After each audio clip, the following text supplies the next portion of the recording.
I don't know if you saw the recent news about the job market, but it's great news for certain type of business owners.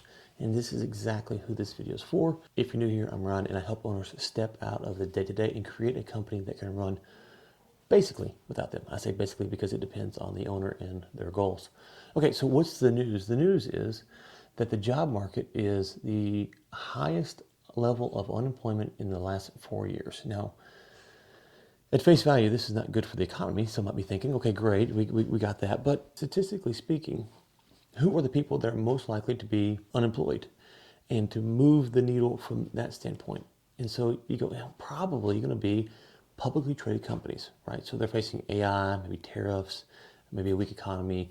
They're facing those type of issues. And so what they're looking at is, okay, I got to lay this person off because I can't afford to return value to the shareholders in a way that's going to keep my stock price up. You as a small business owner might be doing fantastic. And if that's you, then the second question you should ask is, if you're between the 1 to 10 million mark, the 1 to 10 million mark is really key. Once you get over 1, which is really tough, then the question is, do you want to get over 10, which is really hard? Okay, so that 1 to 10 is kind of that sweet spot. Now you want to work on building a company that can run without you. And when I say without you, people go, oh, I never have to show up again? No, no, no. That's not what I mean. I mean the client calls, the HR problems, the customer requests, the human resource issues, all that stuff that comes up on a day-to-day basis, you don't have to be there for that. So your week might be 20 hours a week or 10 hours a week or whatever it might be. So if you look at this news, you go, well, how does that tie in?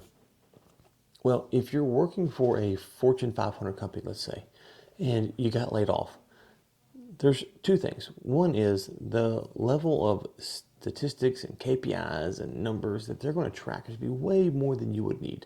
But it would help you understand how big companies think about stuff like this. So if you hired someone who's great at Facebook ads or marketing or sales from one of those companies, they can bring a level of expertise to your business that's going to be helpful, because it might not be the full sales process or full marketing suite that they were doing, but they can tell you, oh, these metrics is what we really looked at.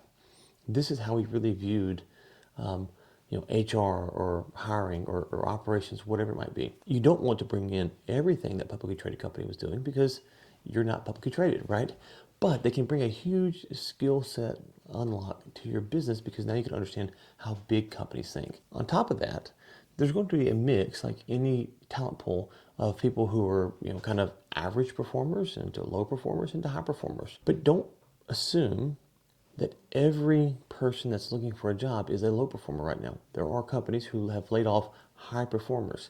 And high performers kind of gets thrown around, but it's kind of a mix of who a high performer is. So a high performer for a certain type of company, let's say 1 to 10 million, might be a low performer for a really big company. Some people can ascend that ladder, but most can't. Most aren't built for that type of environment. So a B-level performer for a Fortune 100 company might be the greatest thing you've ever hired. It might be someone who can do a full operator for you. They can run your whole business, right? But they were like a VP at a company like that.